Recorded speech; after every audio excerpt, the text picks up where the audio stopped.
இந்த விமானம் விபத்துக்குள்ளானதுல insurance company டாட்டாக்கு 1300 கோடி தருவதாக சொல்லப்படுது. அப்ப இந்த 1 கோடி ரூபாய் அப்படிங்கிறது பெரிய வள்ளல் குணமோ இல்ல அவர் தவறை உணர்ந்து தருவதெல்லாம் கிடையாது. சிவாஜி த பாஸ் சொல்லுவார்ல, எப்படி பார்த்தாலும் என் பிசினஸ் சக்சஸ் தான் அப்படின்னு டாட்டாவுக்கு இந்த இறப்பில் கூட கொள்ள லாபம். அரசுதான் இதை வழிவகுத்து செய்திருக்கிறது. சீப்பான பொருட்களை இங்க டம்ப் பண்ணுவாங்க இல்லையா, அந்த மாதிரி போயிங்க டம்ப் பண்றதுக்கு ஒரு வழிவகுத்தது தான் டாடா, ஏர் இந்தியா மற்றும் மோடி அவர்கள் கூட்டு சதி. இதுல 40 வருஷம் வேலை பார்த்த சாம் சலஃபர்ன்ற ஒரு இன்ஜினியர் ஒரு 2 வருடங்களுக்கு முன்னாடி அமெரிக்கா நீதிமன்றத்துக்கு முன்னாடியும் this is a flying caffeine அப்படின்றது, இது ஒரு பறக்கும் சவப்பெட்டி. ஏர் இந்தியா ஓரங்கட்டி கடனுக்கு தள்ளி திருப்பியும் டாட்டாவுக்கே கொடுத்தாங்க. டாட்டாவுக்கு கொடுத்தபோது 61,000 கோடி கடன் இருந்தது. டாட்டாவுக்கு 61,000 கோடி மதிப்பான சொத்துக்கு 46,000 கோடி நம்ம கொடுத்துருக்கோம், நம்ம வரி பணத்துல இருந்து கொடுத்துருக்கோம். 15,300 கோடி டாட்டா கொடுத்தா சொல்றாங்க இல்லையா, அதையும் வேடிக்கைன்னா 1 பைசா டாட்டா தரல, SBI தந்திருக்கு கடனா. ஜான் பார்னெட் அப்படின்னு சொல்றவரும் ஜான் டீன் சொல்றவரும் 2 பேருமே சேஃப்டி கண்ட்ரோல் பாக்குறவங்க, ஆடிட்டர்ஸ்.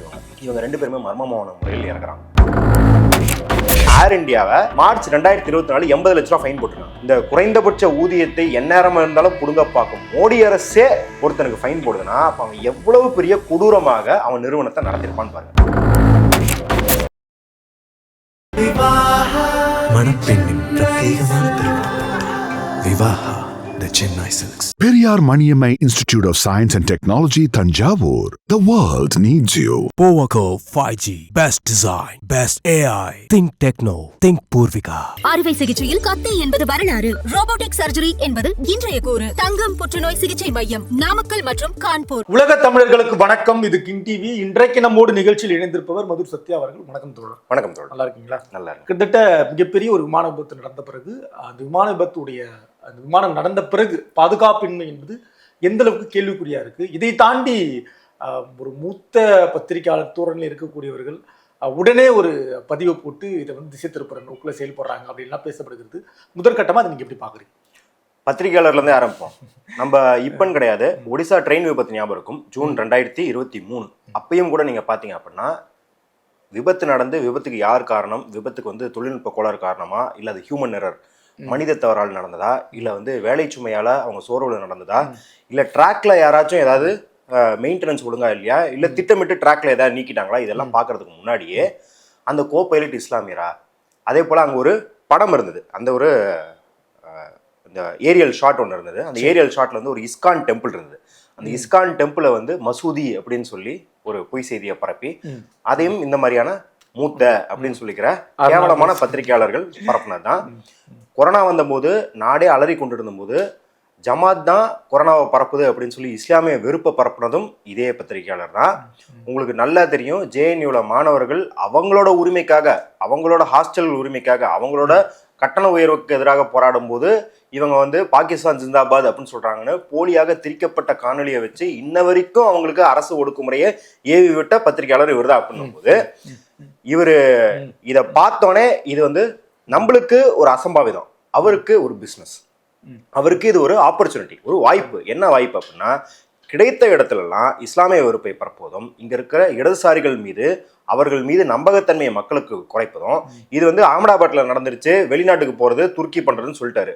ஒருவேளை மத்திய பிரதேஷ்ல வேற ஏதாவது ட்ரெயின் கவிழ்ந்து இவங்களோட நிர்வாக திறமையால ட்ரெயின் கவிழ்ந்துட்டா பாருங்க மாவோயிஸ்ட் பண்ணிட்டாங்கன்னு மாவோயிஸ்டுகள் மீது, மாவோயிஸ்டுகள் அப்படின்றதுல இருந்து ஒரு எக்ஸ்டென்ஷனாக ஒரு நீட்சியாக அர்பன் நக்சல் அப்படின்னு சொல்லிட்டு இங்க செயல்படுற எல்லா இடதுசாரிகள் ஜனநாயக சக்திகளும் வில்லிஃபை பண்றதுதான் அவரோட நோக்கமா இருக்கு. சமூக வலைதளத்துல அவருக்கு அதிர்வாக, அதாவது குறிப்பா அர்னாப் கோசாமிக்கு ஆதரவாக பதிவிடுறவங்க இது கருத்து சுதந்திரம் தான், இது அவருடைய கருத்து சுதந்திரம்னு சொல்றவங்க இருக்காங்க. இல்ல, கருத்து சுதந்திரம் அப்படிங்கிறத எப்படி புரிஞ்சுக்கிறோம் அப்படின்னா, அது கட்டற்றது, என்ன வேணாலும் சொல்லலாம் அப்படின்னு புரிஞ்சுக்கிறோம். ஆனா கருத்து சுதந்திரம் அப்படிங்கிறது இந்திய அரசியலமைப்பில் சொல்லிட்டு இருக்கிறது வித் ரீசனபிள் ரெஸ்ட்ரிக்ஷன், அதாவது சில தடைகளோட சேர்ந்தது தான் கருத்து சுதந்திரம். ஏன் தடைகளோட இருக்கு அப்படின்னா, இப்ப நான் கருத்து சுதந்திரம் அப்படின்னு சொல்லிட்டு உங்களோட அட்ரஸ் எடுத்து சோசியல் மீடியால போட முடியாது. ஏன்னா அது உங்களோட ரைட் டு லைஃப், அதாவது உங்கள் வாழ்வுரிமையை பாதிப்பது. அந்த அட்ரஸ் எடுத்துட்டு போய் 4 பேர் உங்களை தாக்கலாம். அப்ப இங்க அடிப்படை உரிமைகள், வாழ்வுரிமை இருக்குது, சமத்துவத்துக்கான ரைட் டு ஈக்குவாலிட்டி இருக்குது, அப்புறம் ரைட் டு ரிலீஜியஸ் ஃப்ரீடம், உங்களோட மத உரிமை, மார்க்கத்துக்கான உரிமை இருக்கு. இந்த மாதிரி பல்வேறு அடிப்படை உரிமைகள் இருக்கு இல்லையா. அதோட ஒரு உரிமை தான் right to freedom of expression சொல்ற கருத்துரிமை. அப்ப இது எதுவுமே பாதிக்கப்படாத விதத்தில் தான் கருத்துரிமை இருக்க வேண்டும் ஒழிய ஒரு பெரிய இனக்குழுவுக்கே, ஒரு சிறுபான்மை குழுவுக்கே அவங்கள் வாழ்வுரிமையை பாதிக்கும் பட்சத்தில் இருந்தால் அதன் பேர் கருத்து சுதந்திரம் கிடையாது. அவர்களின் வாழ்வுரிமையை நீங்கள் சிதைப்பதாகத்தான் எடுத்துக்கொள்ளப்படும் அப்படின்றத நம்ம பார்க்குறோம். இதெல்லாம் கருத்துரிமையில வராது. இந்த விமான விபத்துல முந்தி வந்து பதிவு போடுறாங்க. ஆமா, அதானியை வந்து ஒரு ஷீல்ட் அப்படின்னு பண்றதுக்கான ரீசன் என்ன? 2 பேரை ஷீல்டு பண்ணியிருக்காங்க, நீங்க பார்த்துருப்பீங்க. அதானி ஒன்று, அதுக்குள்ள இங்க இருந்த இன்ஃப்ளூயன்சர்ஸ். டாட்டா வந்து 1 கோடி ரூபா வழங்கிட்டாரு, அவ்வளோ எவ்வளோ நல்ல மனசுக்காரு பாருங்க, சின்ராஸ் வந்து அவங்க அப்பா போலவே வந்து வெள்ளி குடம் கொடுக்குறாரு அப்படிங்கிற அளவுக்கு டாட்டாவுக்கும் பிரச்சாரம் பண்றதை பார்க்குறோம். என்ன அப்படின்னா, இது எல்லாருமே குற்றமுடையவர்கள் அப்படிங்கிறது தான் இங்கே. ஏன்னா அதாவது திருடனுக்கு தேல் கிடைச்சா அப்படின்ற மாதிரி இவங்க விபத்து நடந்தோடனே உடையவர்களா குற்றம் பொறுப்பேற்று கொண்டவர்கள் அவங்களே பொறுப்பேற்றுக்கிறாங்க. இல்ல, பொறுப்பேற்றுக்கிறது அப்படின்னா இது எங்கள் விமானம், இது நீ சொல்லி தெரிய தேவையில்ல, டாட்டா சொல்லி தெரிய தேவையில்ல, இது உன் விமானம்னு எங்களுக்கு தெரியும். ஆனா எந்த லெவல்ல பொறுப்பு இருக்கு? இந்த 1 கோடி ரூபாய் தருவது பொறுப்பு கிடையாது. இந்த 1 கோடி ரூபாய் தருவது அப்படிங்கிறது, அதுவும் டாட்டா வந்து தன்னோட அப்படியே பயங்கரமான கருணை உள்ளத்தாலேயோ இல்ல ஐயோ நம்ம தப்பு பண்ணிட்டப்பா வருந்திட்டோம் அப்படின்றதுனால தரதில்லை. இது மான்ட்ரியால் கன்வென்ஷன் அப்படின்னு சொல்லிட்டு கனடாவில் நடந்த ஒரு கூட்டமைப்பில் இந்த மாதிரி விபத்து நடந்தா, அதாவது ஏவியேஷன், அதாவது விமான விபத்து நடந்தா 1 கோடி ரூபாய் மினிமம் தரணும் அப்படிங்கிறது விதி. அது இந்தியா முதல் கொண்டு எல்லா நாடுகளும் சைன் பண்ணிருக்கு. இன்னும் சொல்ல போனா 2018 இருந்து போயிங் 5 கிராஷ் ஏற்பட்டிருக்கு. அந்த 5 கிராஷ்லயும் இதே அளவுக்கு தந்திருக்காங்க. இன்னும் சொல்ல போனா எத்தியோப்பியால நடந்த விபத்துல 12 கோடி வரைக்கும் தந்திருக்காங்க. ஒரு நபருக்கு சரி ஆவரேஜா பாத்தீங்கன்னா 2.5 கோடி ரூபாய் தந்திருக்காங்க. அப்ப இந்த 1 கோடி ரூபாய் அப்படிங்கிறது பெரிய வள்ளல் குணமோ இல்ல வந்து அவரு தவறை உணர்ந்து தருவதெல்லாம் கிடையாது. அது இதுவரை செய்த தவறை மறைப்பதற்காக இருப்பது அப்படின்றத நம்ம புரிஞ்சுக்கணும். அதனாலதான் இவர்கள் ஆதரவாளர்களும் சரி, அதானி ஆதரவாளர்களும் சரி, டாடா ஆதரவாளர்களும் சரி, முந்தி எடுத்து கொண்டு வந்து அந்த விபத்தை பற்றி பேசுவதை விட அந்த விபத்துகள் வந்து பாருங்க, இந்த விவேக் காமெடி ஒன்று இருக்கும், ஐயோ அம்மா மட்டும் இல்லைன்னா ஒருத்தர் வந்து சொல்லிக்கிட்டே இருப்பாரு, ஏன்னா அவன் உயிருக்கு போராடி இருக்கான், நீ ஏன்னா அம்மா மட்டும் இல்லைன்னா அந்த மாதிரி அங்க வந்து இன்னும் எத்தனை மக்கள் இறந்திருக்கிறாங்கன்னு தெரியல, ஹாஸ்டல்ல இருந்த மாணவர்கள் எத்தனை பேர் இறந்திருக்காங்கன்னு தெரியல, ஹாஸ்டல்ல வேலை பார்த்து கொண்டு இருந்த விடுதியில வேலை பார்த்துட்டு இருந்தவங்க எத்தனை பேர் இறந்திருக்காங்கன்னு தெரியல. அப்படின்னும் போது டாட்டா எத்தனை பேர் அறிவிச்சிட்டாரு, அதானி பாருங்க சூப்பரா மெயின்டைன் பண்ணிருக்காரு, அதானிக்கு ட்ராக் கார்டு கிளீனா இருக்கு அப்படின்னு கொடுக்குறாங்க இல்லையா. ஏன் அப்படின்னா இந்த குற்றம் நடக்க போகிறது அப்படிங்கிறத உலகத்துல ஏவியேஷன் இண்டஸ்ட்ரியில எக்ஸ்பர்ட்ஸா இருக்கவங்க எல்லாத்துக்குமே தெரியும். அது இந்த விபத்து அப்படின்றது குறிப்பான இந்த பிளேன்ல ஆக போகுது அப்படிங்கிறது இல்லை, இந்த 787லையும் 737லையும் கண்டிப்பாக விபத்துகள் நேரும் அப்படிங்கிறத கடந்த சில வருடங்களாக தான் நான் சொல்றேன். 2018 காலத்துல இருந்து பல நிபுணர்கள் நம்ம கிட்ட சொல்லிக்கிட்டு தான் வந்திருக்காங்க. இதன் அடிப்படையில் என்ன தரவு? இப்போ முதல்ல 2010 ஏர் இந்தியாவில் 737 விபத்து நடந்திருக்கு, 2020 737 நடந்திருக்கு, 787 தான் இப்போ ஃபர்ஸ்ட் நடக்குது இல்லையா, 737 ஏற்கனவே நடந்திருக்கு. இப்போ 2010 நடந்ததுக்கு அப்புறமும் டாட்டா பல்வேறு நூற்றுக்கணக்கான விமானங்களை வந்து போயிங் கிட்ட இருந்து வாங்குறேன்னு சொல்லுது. அரசோட கடமை என்ன? ஏன்டா இதுக்கு முன்னாடி ஏகப்பட்ட விபத்து நடந்திருக்கு, அப்புறம் இருந்து நீ வாங்குறியே அப்படின்னு கேட்கணும். அது மட்டும் இல்லாம அமெரிக்கால நீதிமன்றங்கள்ல விசாரணை போயிட்டு இருக்கு போயிங். அப்படி இருக்கும்போது நீ எதுக்கு வந்து அவன்கிட்ட போய் இத்தனை விமானங்களை வாங்குற அப்படின்னு அரசு கேட்க வேண்டிய கடமை இருக்கு. ஆனா அரசுதான் இதை வழிவகுத்து செய்திருக்கிறது. எப்படி, அதாவது மோடி அவர்கள் எங்கே போனாலும், அதாவது வந்து இஸ்ரேலுக்கு போனா ஹாஃபியா போர்ட் வந்து அதானிக்கு வந்துடும், கிரீஸுக்கு போனா அங்க 4 போர்ட்ல 3 துறைமுகங்கள் அதானிக்கு வந்துடும், ஆஸ்திரேலியாவுக்கு போனா அந்த சார்மமைல் கோல் மைன் வந்து அதானிக்கு வந்துடும், எங்க போனாலும் வருமோ. அது போல யூஎஸ்க்கு போய் போயிங்கோட சிஇஓவே சந்தித்திருக்கார் மோடி. என்ன அப்படின்னா டாட்டாக்கு வழிவகுத்திருக்காரு. அங்க என்ன பண்றாங்க அப்படின்னா அமெரிக்காவில் இதுக்கான விமர்சனம், அந்த விமர்சனம் ஏன்றதை பார்ப்போம். அந்த விமர்சனம் வருது, அங்க இதோட பங்குச்சந்தைகள் சரியுது, பங்குச்சந்தையில் இருக்கிற மதிப்பு சரியுது, அதனால அங்க வித்து போறதில்லை அப்படின்றனால அவங்க 3ஆம் உலக நாடுகள்லாம் ரொம்ப புஷ் பண்றாங்க சேல்ஸ். அமெரிக்கா விட்டு வெளியே எல்லாத்துலயும் புஷ் பண்றாங்க. அதுல இந்தியா ஒரு வல்னரபிளான, அதாவது ஒரு டார்கெட் மாதிரி, நம்ம வந்து எப்படி சீப்பான பொருட்களை வந்து இங்கே டம்ப் பண்ணுவாங்க இல்லையா, அந்த மாதிரி போயிங்கை டம்ப் பண்ணுறதுக்கு ஒரு வழிவகுத்தது தான் டாடா, ஏர் இந்தியா மற்றும் மோடி அவர்களின் கூட்டு சதி. நீங்கள் பாருங்கள், இந்த போயிங் 787 இந்த விமான மாடலிய ட்ரீம் லைனர்னு சொல்கிற இந்த மாடலை இதில் 40 வருஷம் வேலை பார்த்த சாம் சலஃபர்ன்ற ஒரு இன்ஜினியரு ஒரு 2 வருடங்களுக்கு முன்னாடி அமெரிக்கா நீதிமன்றத்துக்கு முன்னாடியும், அங்கே செனட் ஹியரிங் சொல்லுவாங்க, அங்கே வந்து காங்கிரஸில் செனட்டர்ஸ் முன்னாடி அவங்க ஹியரிங்லேயும் அவர் சொல்கிறாரு, this is a flying caffeine அப்படின்றாரு, இது ஒரு பறக்கும் சவப்பெட்டி. ஏனென்றால் காஸ்ட் கட்டிங் பண்ணுறோம் அப்படிங்கிறதுக்காக. ஏன்னா 1970 வரைக்கும் பார்த்தீங்கன்னா அமெரிக்காவில் எல்லாமே உள்நாட்டிலே தயாரிப்பாங்க. இன்ஜினியரிங்க்கு அமெரிக்கா தான் வந்து ஒரு பெரிய முன் முன்னோடியான சக்தியாக விளங்குச்சு. ஏன்னா 2ஆம் உலகப் போரில் வேற எல்லா நாடுகள், ஐரோப்பிய நாடுகள், வல்லரசாக இருந்த எல்லா நாடுகள்லையும் அவங்க நாட்டுக்குள்ளேயே போர் நடந்தது. அதனால எல்லாத்துக்குமே கட்டமைப்பு சேதாரம் நடந்தது. அப்போ பார்த்தீங்கன்னா ஃபுல்லாக டீசல்லேருந்து ஜீப்லேருந்து ஆயுதங்கள்லேருந்து அமெரிக்கா தான் உற்பத்தி பண்ணி கொடுத்தான். அந்த 6 வருட 2ஆம் உலகப் போரில் அவனோட கட்டமைப்பு, அதாவது உற்பத்திக்கான கட்டமைப்பு வந்து பல மடங்கு உயர்ந்துருச்சு. சொல்லுவாங்க 2ஆம் உலகப் போரில் 7 பேரல் டீசல் யூஸ் பண்ணியிருந்தா அதில் 6 பேரல் அமெரிக்காலேருந்து வருதுன்னு சொல்லுவாங்க. அந்த அளவுக்கு அவன் கட்டமைப்பை உறுதிப்படுத்தி வச்சிருந்தான். 1970 வரைக்கும் இன்ஜினியரிங்லாம் அவனை அடிச்சுக்க ஆள் இல்லை அப்படின்ற மாதிரி இருந்தது. ஆனால் 1970க்கு அப்புறம் என்ன பண்ணுறான், இங்கே 1991 வந்து இந்த எல்பிஜி அப்படின்னு சொல்கிற பொருளாதார சீர்திருத்தம் கொண்டு வந்த மாதிரி அவன் சவுத் அமெரிக்க நாடுகள், தென் அமெரிக்க நாடுகள், ஆப்பிரிக்க நாடுகள், அப்புறம் இந்தோனேஷியா போன்ற நாடுகளுக்கு அவனோட உற்பத்தி ஏற்றுமதி செய்கிறான். அதை உற்பத்தி செஞ்ச பொருளை கிடையாது, சீப் லேபர் அங்கே அடிமையாக்கி. இப்போ வந்து சியட் டயர்ஸ்னு வச்சுக்கோங்க, இந்தோனேஷியாவில் பல்லாயிரக்கணக்கான மக்களை அடிமையா எப்படி ரப்பர் தோட்டத்தில் வேலை பார்ப்பாங்க இல்லையா ஒரு 200-300 வருஷத்துக்கு முன்னாடி, அது போல மாடர்ன் இண்டஸ்ட்ரியில நவீன தொழிற்சாலைகள்லயே அடிமையாக்கி வேலை பார்க்குற மாதிரி இந்தோனேஷியா, இங்க ஈக்குவேடர், வெனிசுலா இங்கெல்லாம் எக்ஸ்போர்ட் பண்றான். தொழிற்சாலைகளே எக்ஸ்போர்ட் பண்றதுனால என்ன ஆகுதுன்னா அமெரிக்கால தொழிற்சாலைகள் எல்லாத்தையும் மூடுறான். அவன் ஃபுல் அண்ட் ஃபுல் சர்வீசஸ் இண்டஸ்ட்ரிக்கும் ஃபினான்ஸ் இண்டஸ்ட்ரிக்கும் மாறுறான். அப்ப என்ன ஆகுதுன்னா இயல்பாகவே அவனோட தொழிற்சாலையில உற்பத்தி திறனும் குறையுது. அந்த இன்ஜினியரிங் அந்த இன்னைக்கு விவேக் ராமசாமி அப்படின்ற இந்தியர், ஒரு பயங்கர பார்ப்பனிய சிந்தனை கொண்ட ட்ரம்பை ஆதரிக்கும் ஒரு இந்தியர் வெளிப்படையாகவே சொல்லி ட்ரம்ப் கோஷ்டிக்கும் அவருக்கு சண்டை ஆயிடுச்சு. அங்க அமெரிக்கால இன்ஜினியரிங் கல்ச்சர் கிடையாது, அங்க சயின்ஸை பாராட்டுற கல்ச்சர் கிடையாது. 60கள் 70கள் அவன் மூன் லேண்டிங் பண்ண வரைக்கும் சயின்ஸை பாராட்டிட்டு இருந்த ஒரு தேசம் இன்னைக்கு மேனேஜர்ஸை பாராட்டுது. ஸ்டீவ் ஜாப்ஸ் சயின்டிஸ்ட்டுங்குது, பில்கேட்ஸ் சயின்டிஸ்ட்டுங்குது, இவங்கெல்லாம் சயின்டிஸ்டே கிடையாது அப்படிங்கிறதா அங்க இப்போ பாக்குற ட்ரெண்ட் ஆகுது. பிரபலங்களையும் மேனேஜரியல் பொசிஷன்ஸையும் இல்லாத ஒன்று இருக்கிற மாதிரி காட்டுறவங்களுக்கு தான் அங்கே வந்து பெரிய ஒரு மதிப்பு இருக்கு அப்படின்னு பார்க்கும்போது 1970கள்லேருந்தே போயிங் வந்து சரியா ஆரம்பிச்சது. இந்த 2000களில் பார்த்தீங்கன்னா முழுக்க முழுக்க காஸ்ட் கட்டிங்காக அவ்வளவு சேஃப்டி வயலேஷன்ஸ் பண்றாங்க. இந்த ஜான் பார்னட் அப்படின்னு சொல்றவரும் ஜான் டீன் சொல்றவரும் 2 பேருமே சேஃப்டி கண்ட்ரோல் பார்க்குறவங்க, ஆடிட்டர்ஸ். இவங்க 2 பேருமே டெஸ்டிஃபை பண்ணியிருக்காங்க. அதாவது வந்து நீதிமன்றத்தில் சொல்லியிருக்காங்க இவங்களாம் விசில் ப்ளோவர்ஸ்னா அந்த நிறுவனத்துக்குள்ள இருந்தே அந்த நிறுவனம் செய்யும் தவறை வெளிக்கொண்டு வருவார். இவங்க 2 பேருமே மர்மமான முறையில் இறக்குறாங்க. இது எப்பொழுது? இது கடைசி ஒரு 4 வருஷத்துக்குள்ள. இது இந்த 2018க்கு அப்புறம் நடக்கிற கிராஷ்ல வர இன்வெஸ்டிகேஷன் அப்போ இந்த தகவல்லாம் வெளில வருது.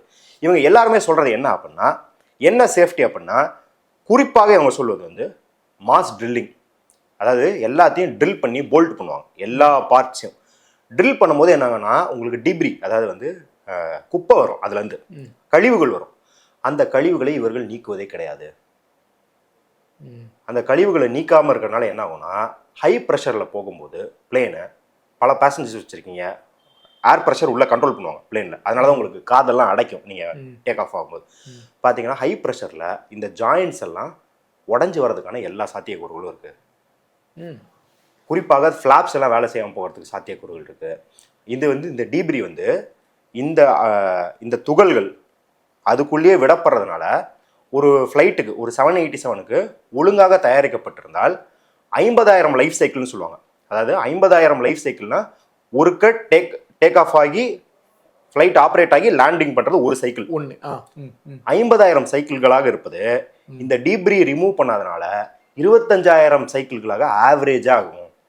அது ஆவரேஜா தான், ஆவரேஜ் குத்து மதிப்பா. அப்ப சில ஃப்ளைட்டுகளோட லைஃப் சைக்கிள் வந்து 30,000 லைஃப் சைக்கிளா இருக்கலாம், சிலது 5,000 லைஃப் சைக்கிளா இருக்கலாம். இன்னைக்கு கிராஷ் ஆனது வந்து 8,000 லைஃப் சைக்கிள் உடையது, 7,800 லைஃப் சைக்கிள் உடையது. அப்ப இது நடக்கும் என்று அவர் கணித்து நம்மளுக்கு கூறியிருக்கிறார். மேலும் சொல்றாரு, இந்த 787ல 2013ஆம் ஆண்டுலேருந்து 2020ஆம் ஆண்டு வரை ஏறக்குறையாக 1000 கேப் ஐடென்டிஃபை பண்ணப்பட்டிருக்கு இவரால். 1-2 கிடையாது, 1000 சேஃப்டி கேப்ஸ் ஐடென்டிஃபை பண்ணப்பட்டிருக்கு. அவரு திட்டவட்டமாக உங்கள் காதில் விழவில்லை என்றால் நான் மீண்டும் 2 முறை சொல்கிறேன்னு சொல்லிட்டு 3 முறை அந்த ஹியரிங்ல சொல்றாரு. 98.75% of the gaps were not rectified. 98.75% விடுபட்ட கோளாறான தொழில்நுட்பங்கள் சரி செய்யப்படவில்லை. அதே போல இவர் 787ல இவர் வந்து பாருங்க 40 வருஷம் ஒரு இன்ஜினியரா இருக்குன்னா ஒரு ப்ராஜெக்ட் டைரக்டர் லெவல்ல இருந்திருப்பாரு. இவர் ஆர்டர் பண்ண டெஸ்ட்ல 80% மேலான டெஸ்ட்டுகளை எடுக்க மறுத்துட்டாங்க. ஏன் அப்படி சொல்றாரு அப்படின்னா, இப்போ ஒரு தொழில்நுட்ப கோளாறை சரி செய்வதற்கு 500 கோடி ஆகுது அப்படின்னா அந்த கோளாறு இல்லான்னு பிரச்சாரம் பண்ணுறதுக்கு 5 கோடி தான் ஆகுது. அப்போ அவர் என்னங்கிறாரு, இப்போ நான் என்ன சொல்கிறேன், அவர் இந்த ஸ்டேட்மெண்ட்டாகவே சொல்கிறார், நீங்கள் வந்து என்னடா இவ்வளோண்டு துகள்கள் தானே இருக்குது, இது வந்து ஒரு போல்ட்டில் மாட்டுச்சுன்னா அது என்னடா பெரிய சேதாரம் ஏற்படுத்தப்படும்னு கேட்குறீங்க. ஆனால் நீங்கள் வந்து 3500 மீட்டர் மேலே பறந்துக்கிட்டு இருக்கும்போது, அதான் 35,000 அடி மேலே பறந்துக்கிட்டு இருக்கும்போது அது மேட்டர். அது இத்தனோண்டு இருந்தால் கூட, அது வந்து ஒரு குண்டூசி இருந்தால் கூட மேட்டர். நான் சொல்கிறேன், அது அப்படியே பிஆர் பப்ளிக் ரிலேஷன்ஸ் எப்படி பிரச்சாரம் பண்ணுறான்னா, 35,000 அடி மேலே பறக்கும்போது இந்த மாதிரி தவறுகள் நடப்பது இயல்பு தான் அப்படின்னு மக்கள்கிட்ட பிரச்சாரம் பண்ணுறான். 5 கோடிக்காக. அதாவது நான் 5 கோடின்னு ஒரு இதுக்கு சொல்கிறேன். அதாவது எவ்வளோ சரி பண்ணுறதுக்கு எவ்வளோ ஆகுமோ அதில் ஒரு 5% 10% தான் உங்களுக்கு வந்து பிரச்சாரம் செய்வதற்கு ஆகும் போது ஏன் சரி பண்ணுறீங்க? சரி பண்ணாமல் பிரச்சனையே இல்லைன்னு பிரச்சாரம் பண்ணுங்க. இதுதான் அமெரிக்கா மாடல் உற்பத்தி. அதனால தான் போயிங் ரொம்ப கேவலமாக மோசமான நிலையில் 737 787 2 மாடலுமே சொல்கிறாங்க இது வந்து பறக்கும் சவப்பெட்டி அப்படிங்கிறாங்க. இன்னும் சொல்கிறாரு அவர், எந்த அளவுக்கு காஸ்ட் கட்டிங் பண்ணியிருக்காங்க அப்படின்னா, ஒழுங்காக ஃபிட் பண்ணுவதற்காக ஊழியர்களுக்கு பே பண்ணுவது கிடையாது. அதாவது அங்கே இருக்கிற தொழிலாளர்கள் ஒரு 1000 தொழிலாளர்கள் இருக்கும்னா அங்கே 100 தொழிலாளர்கள் 200 தொழிலாளர்கள் தான் இருக்கிறாங்க. நீங்கள் 10,000 கோடி போட்டு இந்த துகள்களை ரிமூவ் பண்ணுறதும் பண்ணல. அப்போ அப்படி இருக்கும்போது அவங்க என்ன பண்ணுறாங்கன்னா, நீங்கள் அவர் சொல்கிறத இப்போ பார்த்தா ஏதோ சினிமா படத்தில் கேட்குற மாதிரி, என்னடா இவ்வளோ நகைப்புக்குரியதாக இருக்கே அப்படின்னு நம்ம நினைப்போம். ஏறி குதிக்கிறாங்களாம், ஒவ்வொரு பார்ட்ஸ் மேலேயும் ஏறி குதிச்சு அதை செட் பண்ணுறாங்களாம். நம்ம சந்தையிலலாம் போய் பார்ப்போம்ல, 4 ஆப்பிள் தான் வைக்க முடியும் அப்படின்னா அதில் இன்னொரு ஒரு ஆப்பிளை வச்சு ஒரு தம்முன்னு அடிப்போம்ல, அது மாதிரி இத்தனை நூற்றுக்கணக்கான பேரை தாங்கி செல்லும் விமானத்தின் சாதனங்கள் பொருத்தப்படுகிறதுன்னு யாரோ வெளியில இருந்துட்டு தெரியாத நபர் நம்ம யூடியூப்ல வந்து இந்த 3 ரெட் சர்க்கிள் போட்டு கண்ட கான்ஸ்பிரசி பேசுறவர்ல இந்த விமானத்தை உருவாக்கிய இன்ஜினியர் சொல்றாரு. இந்த அளவுக்கு மோசமாக நடந்து கொண்டிருக்கிறது. இதுல பல தடவை கிராஷ்லயும் சரி சேஃப்டிலையும் சரி அங்க FAAன்னு இருக்கு, அந்த ஃபெடரல் ஏவியேஷன் அட்மினிஸ்ட்ரேஷன், அந்த மாதிரி வந்து FAAன்னு அமெரிக்காவில் வந்து, இங்கே வந்து ஏவியேஷன் மினிஸ்ட்ரியில் வந்து டைரக்டர் ஜெனரல் ஆஃப் ஏவியேஷன் இருக்குது, DGACன்னு இருக்குது. அந்த மாதிரி அங்கே இருக்குது. பல முறை பிடிபட்டாலும் இவங்க என்ன பண்ணுறாங்க அப்படின்னா, டிஃபர்டு ப்ராசிக்யூஷன் சொல்லிட்டு ஒரு இருக்குது. டிஃபர்டு ப்ராசிக்யூஷன்னா என்ன? வெளியே செட்டில் பண்ணிக்கோ, கோர்ட்டில் ஒன்று தண்டிக்க மாட்டேன், வெளியே செட்டில் பண்ணிக்கோ. அதாவது நம்ம விவேக் காமெடியில் சொல்கிற மாதிரி மைனர் அட்வான்ஸ் புக்கிங்கில் தவறை செய்து கொண்டிருந்தார் போயிங். இந்த போயிங்க்கு முழு ஆதரவாக என்ன பண்ணுறாங்க அப்படின்னா, அதாவது இது அமெரிக்காக்குள்ள அதுவும் இல்லை எமிரேட்ஸ்குள்ள இந்த மாதிரி முன்னணி நாடுகள் இல்லை, இப்போ எமிரேட்ஸ்லாம் எடுத்துக்கிட்டிங்கன்னா அதிக அளவில் வந்து லாபம் ஈட்டுற கம்பெனி. உங்களுக்கு வந்து பெரிய பெரிய ஃபுட்பால் டீம்ஸே வந்து ஸ்பான்சர் பண்ணுற அளவுக்கு, நம்ம சாரா ஏர்லைன்ஸ் எப்படி கிரிக்கெட்டுக்கு இருந்துச்சோ அந்த மாதிரியான கம்பெனி பண்ணும்போது அவங்களுக்கெல்லாம் கூட சேஃப்டி இல்லாத விமானங்கள் தான் தராங்க. ஆனால் அதையும் தாண்டி ஏர் இண்டியா போல இல்லை இந்தோனேஷியா போன்ற நாடுகள், கென்யா போன்ற நாடுகளுக்கு இவங்க தரும் விமானம் இன்னும் மோசமான, இதை விட மோசமான. அவர் சொல்றாரு இல்லையா, அவர் சொல்றதுலையே ஒஸ்ட் கேஸ் ஒன்று பெஸ்ட் கேஸ் ஒன்றுன்னு இருக்கும் இல்லையா, அதில் ஒஸ்ட் கேஸ் எதுவோ அதுதான் இந்தியா போன்ற நாடுகளுக்கு தராங்க. ஏன்னா நீங்கள் வந்து ஏர் இண்டியாவை எப்படி வாங்குறாங்க எப்படி விற்றாங்க அப்படிங்கிறத நீங்கள் யோசிச்சாலே, அதே போல் அதானி இயக்கும் ஏர்போர்ட்டை எப்படி வாங்குறாங்க அப்படின்றத நீங்கள் பார்த்தாலுமே நீங்கள் தெரிஞ்சு போயிடும் இவங்களுக்கு எது குறியா இருக்கு. இந்த விபத்துக்கு இது போயிங்கில் தொழில்நுட்ப கோளாறு சொல்கிறேன், அங்கே மனித கோளாறுன்னு ஒன்று இருக்கு இல்லையா, அதில் பாருங்க ஏர் இண்டியாவை மார்ச் 2024 80 லட்ச ரூபா ஃபைன் போட்டிருக்காங்க. ஏன்னா அங்கே விமானத்தில் வேலை பார்ப்பவர்களுக்கு போதிய விடுமுறை கொடுப்பதில்லை, போதிய ஓய்வு நேரம் தருவதில்லை, அவங்கள வரம்புக்கு மீறி சக்கையாக புளிகிறாங்கன்னு சொல்லி, எப்படி இந்திய அரசாங்கமே ஃபைன் போடுற அளவுக்கு ஒருத்தன் வேலை வாங்கி புளிகிறான் அப்படின்னா எது? மோடி அரசாங்கம் 48 லேபர் சட்டங்களை தூக்கி எறிந்து விட்டு 4 லேபர் கோடுகளாக ஆக்கும். கொரோனா வந்தோடனே எல்லாத்தையும் 12 மணி நேரம் வேலையாக ஆக்க பார்க்கும். இந்த குறைந்தபட்ச ஊதியத்தை எந்நேரமாக இருந்தாலும் புடுங்க பார்க்கும் மோடி அரசே ஒருத்தனுக்கு ஃபைன் போடுதுன்னா அப்போ அவன் எவ்வளவு பெரிய கொடூரமாக அவன் நிறுவனத்தை நடத்திருப்பான்னு பாருங்க. 80 லட்ச ரூபா ஃபைன். 80 லட்ச ரூபா ஃபைன்கிறது பெரிய ஃபைன். ஏன்னா அரசு வந்து எவ்வளோ பெரிய தப்பு பண்ணாலும் உங்களுக்கு வந்து 10,000 ரூபாயிலேருந்து 1 லட்ச ரூபா வரைக்கும் தான் ஃபைன் போடும். இப்போ 80 லட்ச ரூபா ஃபைன் போட்டிருக்காங்கன்னா இப்போ டாடா நிறுவனம் எவ்வளவு கேவலமாக அந்த தொழிலாளர்கள் நடத்தியிருக்கு. அப்போ அவங்க எவ்வளோ பெரிய வேலை பழுவில் இருப்பாங்க. இதே தான் நம்ம ரயில்வேல பார்த்துருக்கோம். ரயில்வேல என்ன பார்த்தோம் அப்படின்னா, எத்தனை பேர் 4 லட்சம் வேகன்சி இருக்கு, சேஃப்டியில் ஆட்கள் இல்லை அப்படின்றனால எல்லாரும் டபுள் ஷிஃப்ட் வேலை பார்க்குற மாதிரியான நிலைமை இருந்துதான் அந்த சேஃப்டி எதிர்த்தாப்புல ட்ரெயின் வரதை கூட அலர்ட் பண்ண முடியாத ஒரு சூழலுக்கு தள்ளப்பட்டாங்களே. அதே போலதான் இங்க டாடா நிறுவனம் இந்த மாதிரி புரியுது. ஏவியேஷன் இண்டஸ்ட்ரி, ஏவியேஷன் மினிஸ்ட்ரி இருக்கு இல்லையா, அதுல வந்து ஏர் டிராஃபிக் கண்ட்ரோல்னு சொல்லுவாங்க. அதாவது மொத்தம் அந்த ஃபிளைட்டை பார்த்தீங்கன்னா 3 கண்ட்ரோல் இருக்கு. ஏர் டிராஃபிக் கண்ட்ரோல், அது வந்து உங்களுக்கு மேலே என்ன நடக்குது அப்படிங்கிறத கண்ட்ரோல் பண்றோம், அந்த கண்ட்ரோல் இருக்கும். அப்புறம் ஏர்போர்ட் மெயின்டெனன்ஸ், அந்த கண்ட்ரோல் இருக்கு. அது வந்து இப்போ ஏர்போர்ட் அதானி வச்சிருக்காரோ இல்லை அரசு வச்சிருக்காரோ அவங்க கண்ட்ரோல் பண்ணுவாங்க. அப்புறம் அந்த ஏர்லைன் கண்ட்ரோல், அந்த ஏர்லைன் வந்து இந்த தொழில்நுட்பத்தெல்லாம் பார்க்க மாட்டாங்க. அவங்க வந்து பேசஞ்சர்ஸ் போர்டிங் பண்றது, எந்த கேட் வழியா வரணும், யார் எது போட்டிருக்கணும், லக்கேஜ் எந்த வழியா போகணும், இதை தான் அவங்க பார்ப்பாங்க. இந்த ஏர்போர்ட்டுக்குள்ள இருக்கவங்க இந்த கன்வேயர் பெல்ட்ல பார்க்கறது, ட்ராக்கை பார்க்கறது, இதெல்லாம் பார்ப்பாங்க.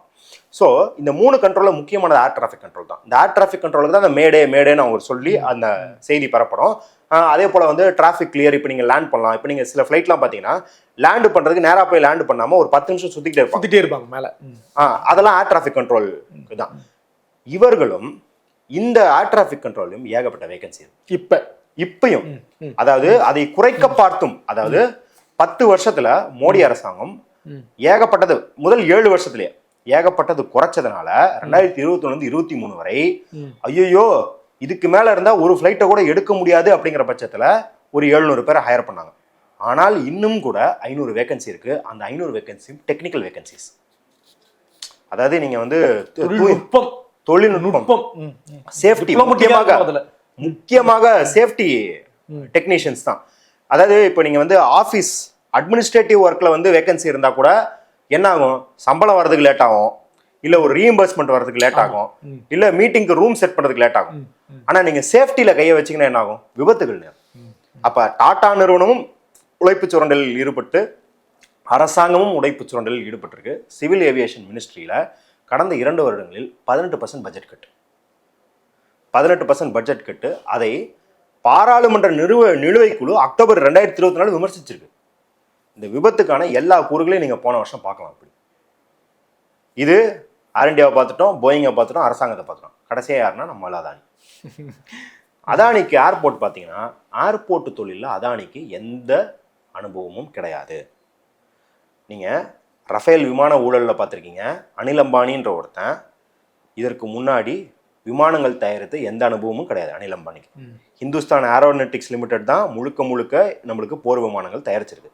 ஆனால் டீல் உண்டு பண்ணுறதுக்கு 3 நாளைக்கு முன்னாடி அனில் அம்பானி பேரில் ஒரு ஏரோநாட்டிக், அதாவது இந்த விமானங்கள் தயாரிக்கிற ஒரு கம்பெனியை உருவாக்கி அந்த கம்பெனிக்கு கான்ட்ராக்ட் வழங்கப்பட்டுச்சு. அதே போல் எந்த அனுபவமும் இல்லாத அதானிக்கு போர்ட் எப்படி போகுதுன்னா, ஏர்போர்ட் இல்லை இந்த துறைமுகங்கள் எப்படி போகுது அப்படின்னா, காம்படிஷனில் இருப்பாங்க. யாரெல்லாம் போட்டியாக அந்த கான்ட்ராக்டுக்கு பிட் பண்ணுறாங்களோ அவங்களுக்கு முழுக்க ரைடு போகிறது. ஜிஎம் ஏர்போர்ட்ஸ் அவங்க தான் இருக்கலே வந்து முன்னணியாக ஏர்போர்ட்டை நிர்வகிப்பு, இன்டர்நேஷனல் ஏர்போர்ட்லாம். அவங்க மேலே தொடர்ந்து இடி ரைடு, காம்படிஷன் கமிஷனர் போட்டிக்கு வந்ததுக்காக. இன்னும் ஒரு சுவாரஸ்யமான இதுனா, நீங்கள் இந்த அம்புஜா சிமெண்ட்டு, ஸ்ரீ சிமெண்ட்டு இவங்கெல்லாம் சேர்ந்து சங்கி சிமெண்ட்டுன்னு ஒரு சிமெண்ட்டுக்கு போட்டி போட்டாங்க. கேட்கும் போது சிரிப்பாக இருக்கும். பேரே அதுதான், நம்ம வைக்கல, பேரே சங்கி சிமெண்ட் தான் அந்த சிமெண்ட் கம்பெனி பேர். இதில் ஸ்ரீ சிமெண்ட்டும் அதானியோட கம்பெனி போட்டி போடுறாங்க. அந்த சிமெண்ட் கம்பெனிக்கு 6 மாசமா அவ்வளோ ரெய்டுகள், இன்கம் டேக்ஸ்லேருந்து, இடியிலேருந்து, அங்கே காம்படிஷன் கமிஷன் ஆஃப் இந்தியாவிலேருந்து எல்லாத்துலேருந்து ரெய்டு, நோட்டீஸ் அதுன்னு போட்டு அவங்க காம்படிஷன்லேருந்து விளையாடுறாங்க, டேக் ஓவர் பண்ணுறாங்க. நீங்கள் வந்து அதானி வாட்ச்னு ஒரு வெப்சைட் இருக்குது. அந்த அதானி வாட்சில் போய் பார்த்தீங்கன்னா ஒன்றுமே இல்லை, எத்தனை போர்ட்டு, எத்தனை நிறுவனங்களை இவங்க அக்வயர் பண்ணதுக்கு பின்னாடி இடியும், ஐடியும், சிபிஐயும் இருக்குது அப்படிங்கிறதா லிஸ்ட். அது அந்த லிஸ்ட்டில் முக்கியமான லிஸ்ட் வந்து முதல்ல தன்னோட சொந்த ஊர் இல்லையா, என்ன மாப்பிள்ள நம்ம ஊருக்கு வந்துட்டு ஒரு கறிக்கஞ்சி குடிக்காமல் போகிறன்ற மாதிரி எதாவது உனக்கு தந்து அனுப்பணும்ல அப்படிங்கிற மாதிரி குஜராத்தில் இருக்கிற அகமதாபாத்தோட ஏர்போர்ட் தான் முதல்ல தராங்க. அந்த ஏர்போர்ட்டில் பார்த்தீங்கன்னா அங்கேயும் full and full cost cutting. எல்லாருமே அதற்கு முன்னாடி அரசாங்கம் நிர்வகித்து கொண்டிருந்த போது முழுக்க முழு நேர ஊழியர்களாக இருப்பாங்க. அவங்க ஒரு 15 வருஷம் 20 வருஷம் அதில் இருக்கும்போது ஒரு விபத்து நடக்க போகுது, இல்லை ஏதாவது ஒரு அசம்பாவிதம் நேர வாய்ப்பு இருக்குது அப்படின்னா அது அவங்களுக்கு அரை மணி நேரம் 1 மணி நேரத்துக்கு முன்னாடி ஊகிச்சிருவாங்க. ஒரு மைல்கள் தூரத்துலேருந்து அதை பார்த்துருவாங்க. ஆனால் கான்ட்ராக்ட் தொழிலாளர்கள் என்ன பண்ணுவாங்க, வந்து 6 மாதம் ட்ரைனிங் எடுத்துட்டு அவசரமாக வேலைக்கு வருவாங்க. அவங்களுக்கு அந்த முன் அனுபவமே இருக்காது. நீங்கள் ஒரு ஃப்ளைட் ஆப்ரேட் பண்ணுறது, இல்லை வந்து ட்ரெயின் ஆப்ரேட் பண்ணுறது, இல்லை வந்து கப்பல்கள், இந்த மாதிரி போக்குவரத்து துறையாகட்டும், விபத்தை நீங்கள் கண்காணிக்கணும் அப்படின்னா ஒரு வாழ்நாள் ஃபுல்லாக அதை பார்த்துருந்து ஒரு 10,000 சினாரி அவங்க தலைக்குள்ள இருக்கணும். ஓ இப்படி போனால் விபத்து ஏற்படலாம், அப்படி போனால் அடிப்படையில் நாலேஜிபிளா நீங்க எவ்வளவுதான் புத்தகத்துல படிச்சாலும் ஒரு பஸ் டிரைவர் நீங்க வந்து அவர் இருக்கலே சிறந்த பஸ் டிரைவரா இருக்கணும், பஸ் டிரைவர்களுக்கான ஒரு F1 ரேஸ் மாதிரி வச்சு அதுல கூட ஜெயிச்சிருக்கோம். ஆனா கொடைக்கானல் ஹேர்பின் பெண்ட்ல எப்படி ஓட்டணுங்கிறது அந்த அனுபவம் இருந்தாலும் அவருக்கு தான் தெரியும். அது எங்க திருப்பினா வண்டி சாயறதுக்கு வாய்ப்பு இருக்குன்னு அவருக்கு தான் தெரியும் இல்லையா. அப்ப அனுபவசாலிகளை எடுத்து விட்டு கான்ட்ராக்ட் தொழிலாளர்களை வைப்பதனால் கான்ட்ராக்ட் தொழிலாளர்களுக்கு இந்த விபத்துகளுக்கான கூறுகள் முன்னவே தெரியாது. இந்த ஒப்பந்த ஊழியர்களுக்கு பயிற்சி கொடுப்பாங்க இல்லையா? பயிற்சி எல்லாம் கொடுப்பாங்க. ஆனா பயிற்சி கொடுக்கறது அப்படிங்கிறது வந்து இப்ப இது ஒப்பந்த தொழிலாளர்களின் குறைபாடோ அவங்க திறமை குறைபாடோ கிடையாது.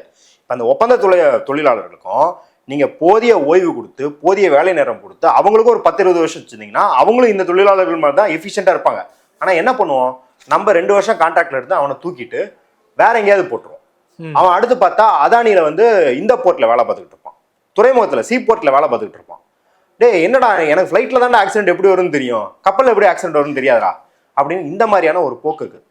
இது வந்து அதானி காசு கட்டிங். இப்ப டாடா ஏர் இந்தியாவை அக்வயர் பண்ணுன்ற மாதிரியான ஒரு அயோக்கியத்தனத்தை ஊர்லயே பார்க்க முடியாது. அக்வயர் பண்ணும்போது ஏர் இந்தியாவை நீங்க வந்து தொடர்ச்சியாக கடனுக்கு தள்ளி கொண்டு போய் அதை வந்து விற்கிறீங்க. ஏர் இந்தியா ரொம்ப கவர்மெண்ட்ல இருந்ததாங்க இன்எஃபிஷியன்ட். கவர்மெண்ட்ல இருந்தனால எதுவும் இன்எஃபிஷியண்டா இருந்தது கிடையாது. நம்ம பிஎஸ்என்எல் யூஸ் பண்ணுறது போது எவ்வளவு தெளிவாக கனெக்ஷன் இருந்ததுன்னு தெரியும். எந்த அரசு துறையும் சிறப்பாக செயல்படும் போது எவ்வளவு நல்லா செயல்படும் நம்மளுக்கு தெரியும்.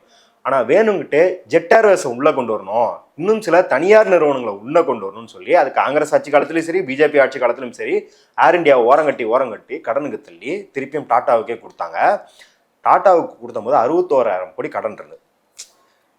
61,000 கோடி கடன் இருக்கிற ஒரு நிறுவனத்தை டாட்டா ஏற்றுக்கிறாரு. பா நாட்டு நலனுக்காக, அதாவது நாட்டு நலனுக்காக எவ்வளோ பாடுபடுறாரு பாருங்க. அந்த 61,000 கோடி எழுத ஆரம்பிச்சிட்டாங்க, நாட்டுக்கு நல்லது செய்ய வந்தவருக்கு சோதனை. ஆமா, 61,000 கோடி கடன்ல 15,000 கோடி தான் டாட்டா கொடுச்சு. மிச்சம் 46,000 கோடியை அரசு ஏத்துக்குச்சு. இதுதான் அதாவது டாட்டாவுக்கு 61,000 கோடி மதிப்பான சொத்துக்கு 46,000 கோடி நம்ம கொடுத்துருக்கோம், நம்ம வரி பணத்துல இருந்து கொடுத்துருக்கோம்.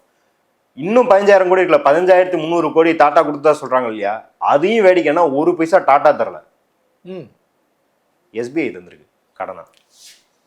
அது யார் வரி பணம்? ஓகேவா?